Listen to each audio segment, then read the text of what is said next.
My fiancée texted, "I'm at my grandma's funeral. Don't call. I need space to grieve." I saw her on a live stream at Coachella with her ex. I replied, "My condolences." Then I sent the live stream link to her parents, who were eating lunch with her dead grandma. When she came home to find her bags on the porch and her parents waiting, I, 32M, am a forensic accountant.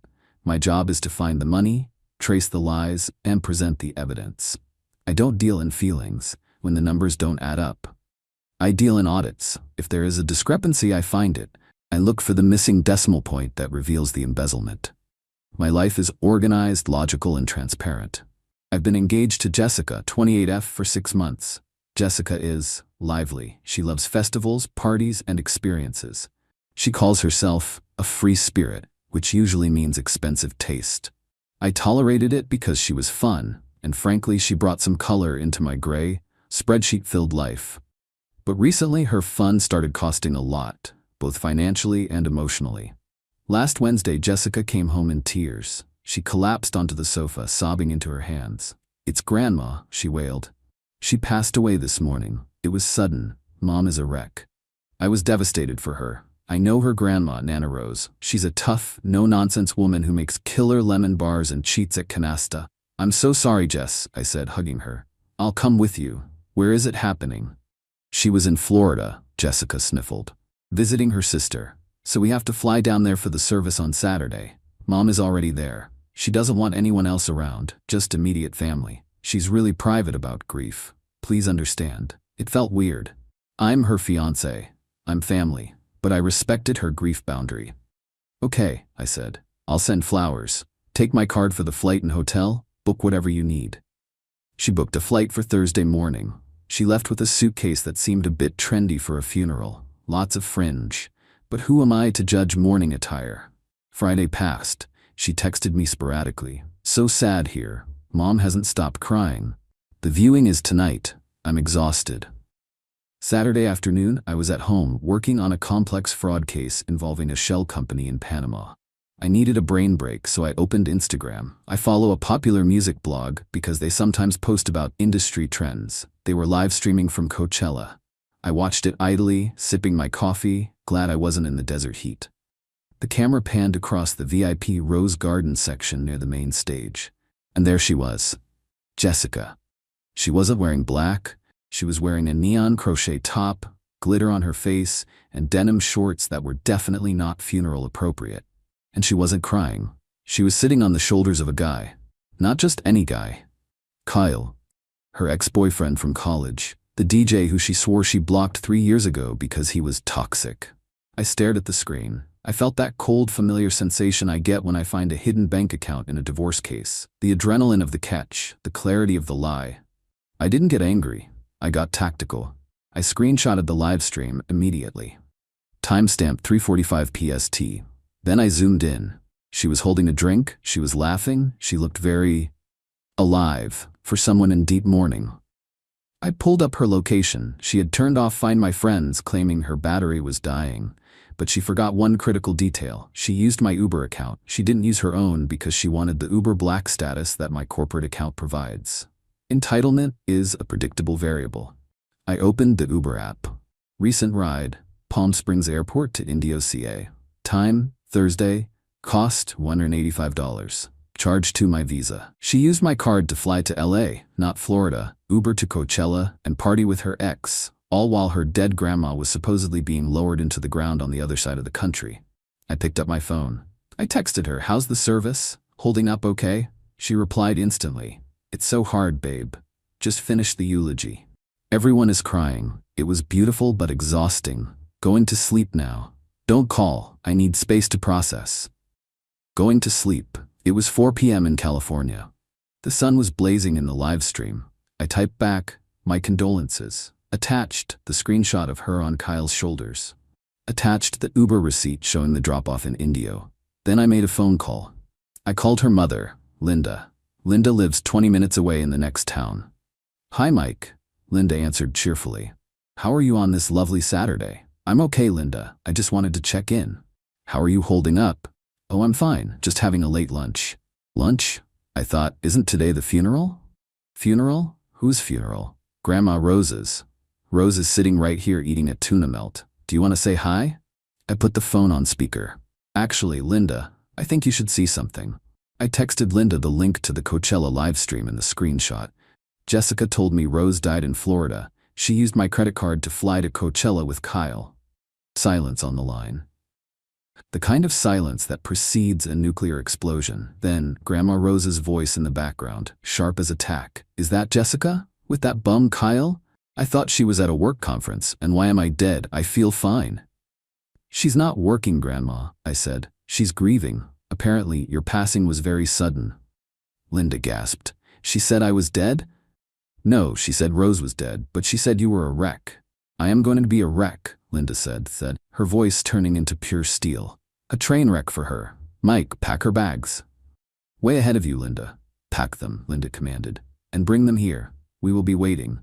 And Mike, bring the wine, I'm going to need it. Phase 1. I didn't sleep. I executed the audit. I packed everything, her clothes, her shoes, her festival gear that was in the wash, her collection of overpriced crystals, her vision boards. I didn't pack them nicely. I used black heavy-duty contractor bags, the kind used for demolition debris. I labeled them lies, deceit, and audacity. I put the bags on the front porch. I changed the digital lock code on the front door. I removed her access to the garage. I logged her out of all my streaming services. I canceled her supplementary credit card, which stopped the bar tab she was currently running up in Indio.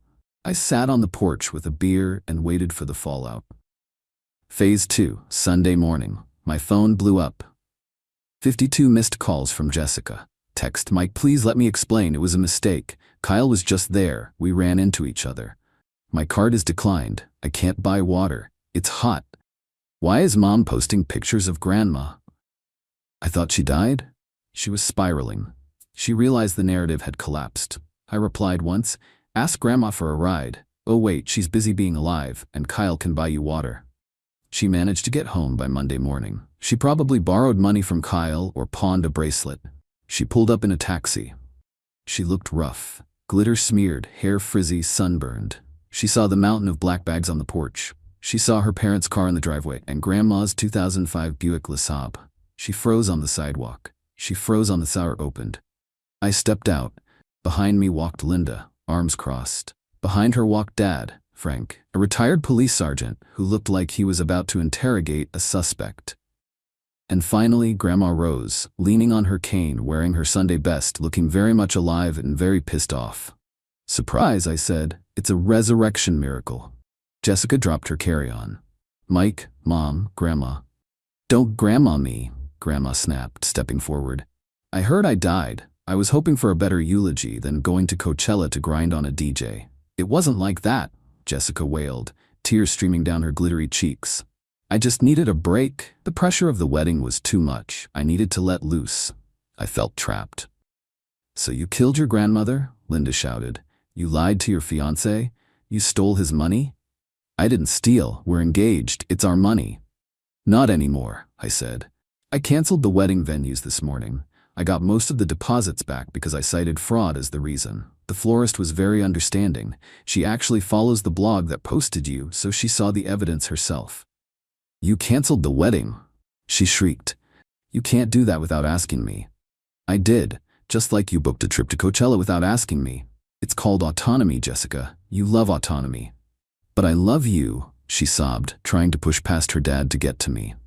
Frank stepped in front of her like a riot shield. Don't touch him, Frank said, his voice low and dangerous. You've done enough damage. Grab your bags. Where am I going to go? You're coming home with us, Linda said, and you are going to pay Mike back every single penny. Grandma is charging you rent starting today. Grandma? Jessica looked at the old woman. Rent, Grandma confirmed, and you're cleaning my gutters and my basement, and you're driving me to bingo. Since you have so much energy for festivals, you can handle a ladder and a bingo dauber. But I'm an influencer, Jessica whined. I can't clean gutters. You're not an influencer, Grandma said. You're a disappointment. Get in the car. Phase 3. The ring and the law. Jessica loaded her trash bags into Frank's truck. It was humiliating. The neighbors were watching. Mrs. Higgins next door was recording on her iPad. She tried to keep the engagement ring. She kept her hand tucked in her pocket. The ring, I said. That's mine, she hissed. It was a gift. Actually, I said, channeling my inner lawyer, I work with them enough. In this state, an engagement ring is a conditional gift. The condition is the marriage. No marriage, no ring. And since I proposed on a random Tuesday in November and not on a holiday or birthday, it is strictly conditional. Hand it over, or Frank can explain the statutes on grand larceny to you. Frank looked at her. He's right, Jess. Give him the ring. Don't make me call my buddies at the precinct. She pulled it off her finger. She looked at it one last time. Then she threw it at me. It bounced off my chest and landed in the grass. I hate you, she screamed. You're so boring. Kyle knows how to live. Kyle lives in his mom's basement, I said, picking up the ring. I live in a paid-off house. Enjoy the basement life. She left. I went inside. The house was quiet. I sat down at my computer. I opened my spreadsheet. Cost of wedding, $30,000. Cost of divorce, $0. Cost of dignity, priceless. Asset recovery, ring secured. Update 1, Jessica couldn't help herself. She posted a TikTok from her childhood bedroom. Title, My controlling fiancé dumped me because I went to a concert. Toxic, narcissist. She cried. She said I was suffocating her. She said I didn't understand her creative process. She left out the dead grandma part completely. She forgot one thing. I have receipts. And I have grandma. I didn't post a video. I posted a single Instagram story. It was a side-by-side photo. Left, her text saying, Grandma passed away, funeral tomorrow. Right, the screenshot of her on Kyle's shoulders at Coachella with the date stamp. Caption, when the funeral is lit but Grandma is still alive. Receipts, Coachella resurrection. I tagged her. I tagged Kyle. I tagged her mom. Then Grandma Rose made an account. I helped her set it up before they left. Grandma commented on Jessica's video. I'm not dead, dear, but your inheritance is. Clean the gutters. The internet lost its mind. Grandma entered the chat. She killed Grandma for wristbands? Savage. Imagine lying about death to party with an ex. Grandma Rose is the GOAT. Jessica deleted her account in 2 hours. She couldn't handle the ratio. Update 2. 2 weeks later, I got a Venmo notification. $1,635 from Linda. Note, repayment for flights, Uber, Coachella ticket chargeback, and emotional damages. Sorry about the daughter. We're working on her. I texted Linda. Thanks. How's she doing?